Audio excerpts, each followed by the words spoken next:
Nagpahukay ng 2 butas si Mayora. Magtatanim ng o ire-replant yung dragon fruit.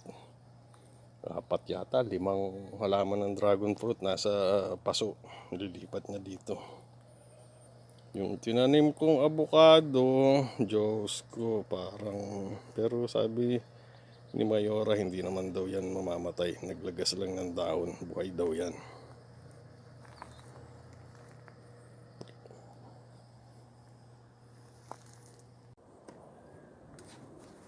Ready na po ang paglilipatan namin ng dragon fruit. Puro mga scrap wood po yan, walang binili. Itong plastic, ewan ko, nakuha ko sa likod namin. Hindi ko alam kung saan galing to. So may mga tambak ako ditong mga kahoy yan, no? Mga nakukuha ko sa mga nilalabas ng mga Amerikano na ayaw na nila. So, nagagamit.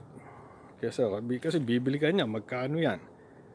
Baka kung mga $50 o $500, $2,500. O yan, libre.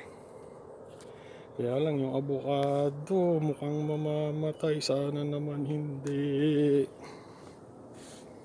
Kulimlim po ang weather ngayon. Meron pong forecast ng ulan. Sana naman para makalibre uli sa tubig. Yung mga plums namin kumpleto na sa dahon. May mga nakita na rin po kami mga bunga. Pero hindi pa po pwedeng i-video. Hindi pa makikita.